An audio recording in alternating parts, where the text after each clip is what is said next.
¿Qué tal? Muy buenos días. Ahora vamos a continuar con las exposiciones, y en estas exposiciones ahora me toca hablar acerca de mutaciones y MMO. Para eso, el contenido de esa exposición será una pequeña introducción y qué son las mutaciones y MMO, para ir ya de frente. Entonces, para ahondar en la introducción, vamos a preguntarnos un poco, ¿no? ¿Qué es la computación evolutiva? ¿Qué es la evolución natural? ¿Qué es la evolución genética? El ciclo evolutivo. Son varios términos que implican todo lo que se llaman los algoritmos genéticos. Entonces, para más o menos entrar a lo que son las mutaciones, tenemos que saber algunos términos y algunas definiciones, ¿no? Son más que todo introducción, ¿no? Entonces, empezamos claves, ¿no? ¿Qué es un algoritmo genético? Primero que nada, fue creado por Holland en 1970 para entender los procesos de adaptación de los sistemas naturales. Estos algoritmos son métodos de aprendizaje más centrados en lo que es la evolución natural y la evolución genética, ¿no? Entonces, están basados en los procesos genéticos y los organismos vivos. Están muy basados en lo que es el principio darwiniano. Entonces, ¿qué es la evolución natural y genética? Para eso tenemos que ponernos a pensar cuáles son los procesos o los parámetros necesarios para que exista esta evolución natural y esta evolución genética. En este caso, para que exista una evolución natural, necesita una entidad, un individuo que tenga la habilidad de poder reproducirse. A la vez, también necesitas una población que algunos de esos individuos sean capaces de esa reproducción. También se necesita que existan alguna variedad entre los individuos que se puedan reproducir, y que existan diferencias entre razas asociadas a varios tipos de variedades. Y aquí recato ya más o menos para poder ahondarnos un poquito en lo que es el tema de la evolución, lo que dijo Darwin en Orígenes de las Especies, que es su libro más rescatado. En ella dice: existen organismos que se reproducen y la progenie hereda características de sus progenitores. La progenie vendría a tocar, sería el sucesor. Existen variaciones de características si el medio ambiente no admite a todos los miembros de una población en crecimiento. Entonces, aquellos miembros de la población con características menos adaptativas, según lo que determine su ambiente, morirán con mayor probabilidad. Entonces, aquellos miembros con características mejor adaptativas sobrevivirán más probablemente. Con estas palabras, él está definiendo lo que es la teoría de la selección natural. En ella se elige a un ser o un individuo más adaptado a su ambiente, y dando a la extinción relativa de una microespecie en la cual no está adaptada, sino sería ya progenitores de la raza pasada, ¿no? Es, por así decirlo, una adaptación del ser vivo. Aquí puedo definir que los organismos suelen tener más descendientes a los que pueden sobrevivir por falta de alimento, etc. Los descendientes se pueden diferenciar, y algunos están mejor equipados que otros. Entonces, los seres más equipados transmiten rasgos más ventajosos a la vez, y eso permite que los progenitores obtengan mayor probabilidad de supervivencia. Y con esto podríamos ya estar ahondando lo que es la selección natural. Además, aclarar que estos son los cimientos del movimiento de la computación evolutiva. Y el inglés Darwin, su principio de la supervivencia, o también conocida como la ley del más fuerte, aportó a ello, ¿no? A su vez, también se habló acerca de Mendel. No voy a hablar de Mendel, pero él creó, o él postuló el objetivo de la herencia. Y también el evolucionismo por Paul Welsman. Todos estos ondan a lo que vendría a tocar el neodarwinismo. ¿Qué es el neodarwinismo? Es el conjunto de estas tres corrientes que al final ondan en lo que vendría a ser la evolución en la actualidad. Algunos puntos rescatables de la teoría de Darwin ya lo he explicado, Wensnell, que creó lo que es el seleccionismo, y Mendel, que se ahondó más en la genética. ¿Cuáles son los paradigmas en que se basa el neodarwinismo? Primero que nada, como estaba hablando, la herencia, la reproducción, la mutación, la competencia entre los miembros y la selección natural. ¿Cuál es el ciclo de evolución? El ciclo de evolución se basa en lo que es la selección y población.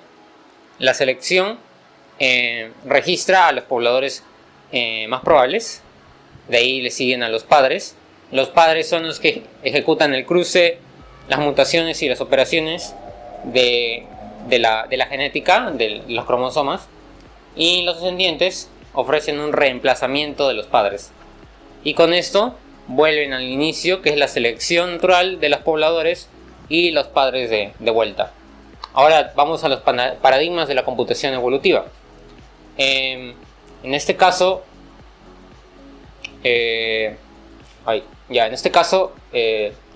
son 5 en realidad, pero los más principales serían 3, que es la programación evolutiva. La programación evolutiva es también conocida como los algoritmos evolutivos y están basados en las ideas de Darwin, como ya he explicado anteriormente. Enfatiza más que todo el cambio entre el nivel de una especie.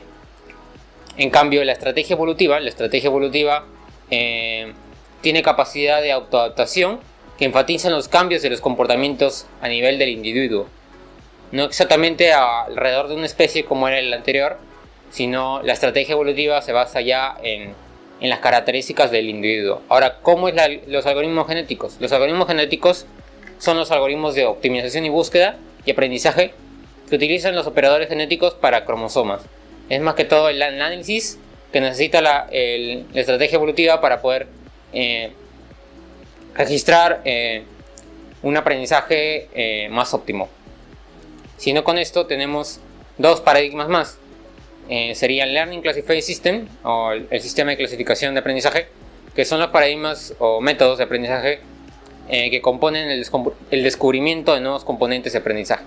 A la vez tenemos la programación genética. La programación genética es el término de programa de evolución, donde se registran a los pobladores no aptos, es decir, la búsqueda de un programa óptimo que evoluciona en las expresiones representadas como árboles. Ahora tenemos un gráfico. En este gráfico vemos el solapamiento de alguna de esas ramas. En este caso sería la programación genética, se cruza con la programación evolutiva. Y los algoritmos genéticos se solapan con el Learning Classification System, y la estrategia evolutiva tiene un subrama que es la evolución diferencial. Y todo este campo vendría a ser en realidad lo que es los algoritmos evolutivos. Es decir, los términos que hemos hablado antes están inmersos en lo que sería toda la complejidad que son los algoritmos evolutivos. Ahora vamos con otro término que vendría a tocar, que son las mutaciones y las operaciones. En estas tenemos, primero que nada, tenemos que ver lo que es un genotipo y un fenotipo. El genotipo vendría a ser un código de 8 bits, en los cuales él ingresa valores de 0 y 1, en donde se van a almacenar cierto tipo de información. Y ese tipo de información que se va a rescatar vienen a tocarse en base a los fenotipos. Los fenotipos son la expresión o la cantidad en la cual representan al genotipo. El fenotipo puede ser un entero, un real, una secuencia de números o cualquier otra cosa. Un ejemplo de esto, tenemos un fenotipo que está basado en la transformación de cambio de base a 2, a 2, y el cambio de base de 2 va a transformarlo a base 10 y va a generar un fenotipo de número entero, ¿no?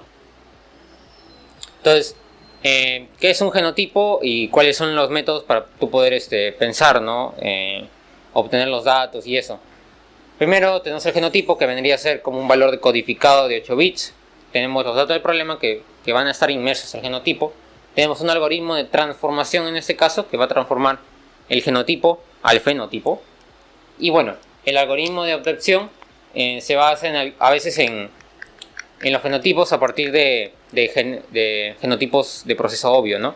En otras características El genotipo puede ser un conjunto de parámetros para algún algoritmo por el cual se trabajan los datos de un problema para obtener un fenotipo nuevo. En todo el ciclo evolutivo que hemos mencionado antes tenemos dos puntos a rescatar, que son los que nos vamos a basar acerca de en realidad que son las mutaciones, ¿no? Entonces, ¿qué parte de todo el ciclo evolutivo se centra en la parte de las mutaciones, que son los cruces? Los cruces existen a partir de los padres. Los padres hacia los descendientes, ¿no? El cruce existe, las mutaciones existen a partir de esa parte del procedimiento del ciclo evolutivo.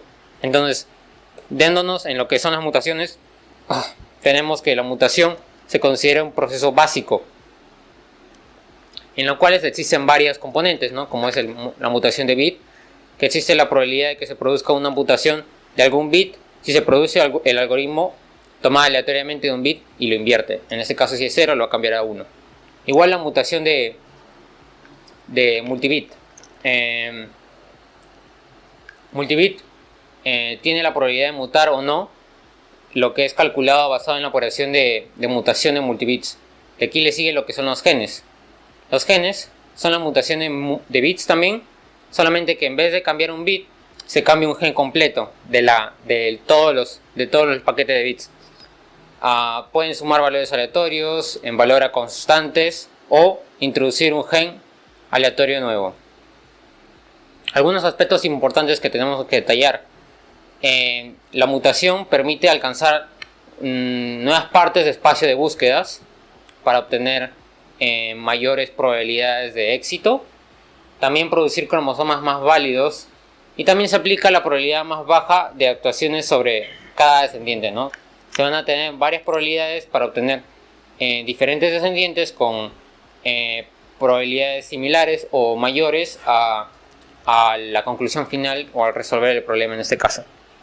Entonces, vamos a tocar o mencionar algunos de lo que son algunas mutaciones representativas, como es la de la gaussiana. En esta tenemos una suma de cambio. Esta es una representación normal, ¿no? Donde se tiene un x', que sería el valor nuevo, que se le suma al anterior, que en realidad es la suma del anterior, con una variable aleatoria, o un valor aleatorio determinado por una desviación típica en una distribución normal gaussiana. Entonces se le añaden valores o parámetros de una distribución para obtener así una mutación representativa. Si no, con esto tenemos el reloj de mutación. ¿Qué es el reloj de mutación? Después de que un gen es mutado, la localización del próximo gen mutado es determinada por una distribución exponencial. La posición de esta mutación nueva se va a determinar dependiendo a algunos parámetros que se le va a indicar en la distribución exponencial, donde la media de la distribución asume lo que es 1 entre PM. PM sería la probabilidad de la mutación. Primero se genera un número aleatorio R del 0 al 1 y luego estimamos el próximo gen a ser estimado saltando de menos la probabilidad de la mutación por el logaritmo de 1 menos R. Y lo posiciona en el gen corriente. Ahora tenemos la mutación distribuida normalmente al fin. Es muy similar a lo que hemos mencionado antes, que sería la suma real, donde obtienes la posición de un gen nuevo. No hay ninguna diferencia, salvo que la operación del genoma es reemplazado, sea inferior o superior, con el destino del azar, ¿no? Dependiendo de la distribución normal. Tener en cuenta que en la ecuación el n, paréntesis 0, o bueno, sería gamma minúscula, si me no me equivoco. Sí, tiene que ver con el 0, que sería la media, y la varianza. También tenemos x sub i a la 1 por t más 1, donde t más 1 tendría a tomar en cuenta el tiempo relativo, y los sub i vendrían a tomar valores de cada iteración.